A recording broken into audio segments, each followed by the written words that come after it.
Hey everyone, Miss Sanders coming to you here with some practice on explicit trade. It's a type of division that's really similar to the way your parents learned, like the traditional standard algorithm, but I think it just makes a little more sense. There's not so many things you have to memorize. All right, so we're going to go back to our problem we've been working on in class and through my other videos about the passengers at the airport that need to be taken by the shuttle to the parking lot. So we're starting with 406 people that are at the airport that need to go to the parking lot by shuttle. So that is our total. That's going to be the number that we need to have divided. That's our dividend. Okay, in this situation, our divisor, what we're going to use is that 7 people can fit in each shuttle. So this is number in each group.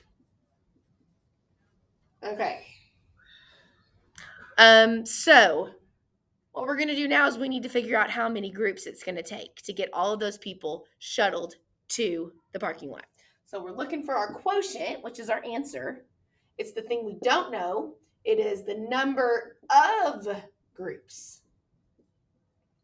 Okay.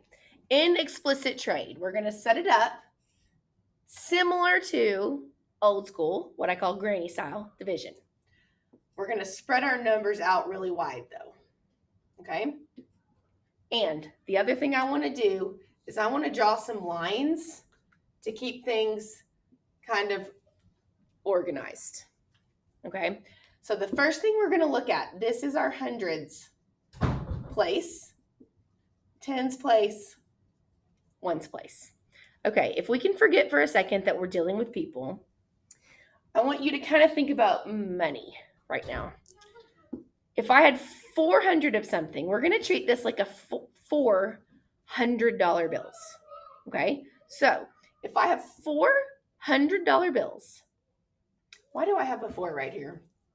It's supposed to be a 7. If I have $400 bills and I want to split that amongst 7 people, can I do that?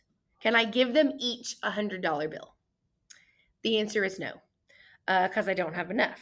So I can give them no $100 bills because I got to do it equally. So I'm going to take this, if this was a real life issue and we're talking about money, I'm going to take this $400 bills and I'm going to trade it in for 40 tens. Okay, now I didn't have any tens to start with, but if I did, I'd have to add the 40 tens to what I had already. So now I'm dealing with 40 tens. Can I split 40 $10 bills amongst 7 people? Yes, I can. I'd like to be one of those people. So if I get as close to 40 as I can, doing multiples of 7, I know that I can give 5 $10 bills to 7 people. And how many have I used up? I've used up 35 of them. Okay, so I have 5 $10 bills left. But I can't go around and give all my 7 people another $5 bill, or sorry, $10 bill. So I'm going to have to take my tens and I'm going to have to trade them in for $51 bills. Okay, so since I started with 6, now I added 50, I have 56 $1 bills. So if I go around to my 7 people and I give out my 56 ones, I can give 8 ones to each of my 7 people. If I do that, I've used up 56 of them and I have none left. Okay, so that's the explicit trade model. It's where you're working with place value. And the good thing about it is you never have to deal with a really big number at one time. Okay, so what we figured out is if the shuttle bus takes 7 people at a time, then they end up needing to make 58 trips. Too many.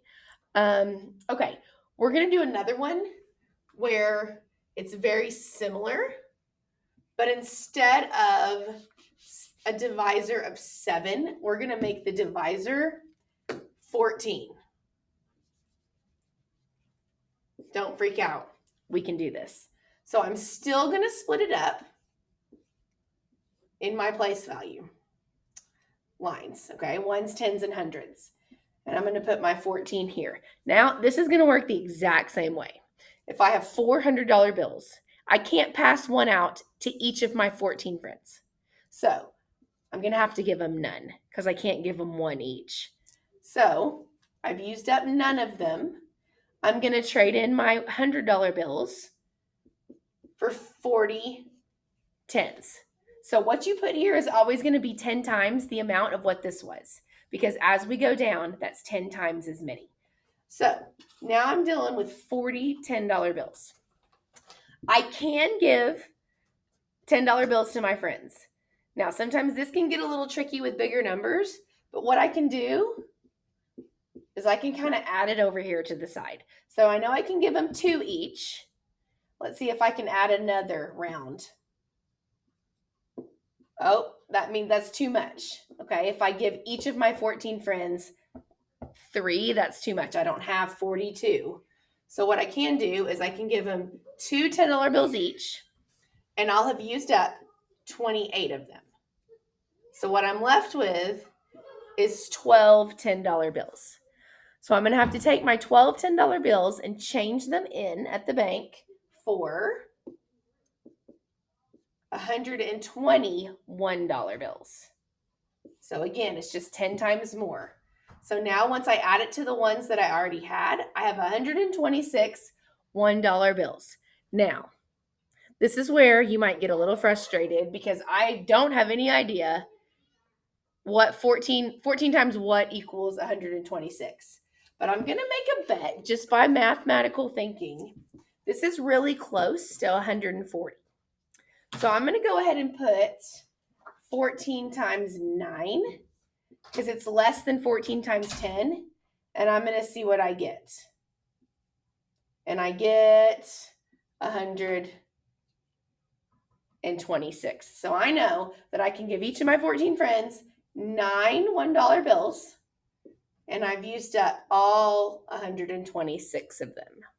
So if this is a method that you think you might like to learn, let me know. It's called Explicit Trade. I would be happy to work on it with you. Thanks and see you later.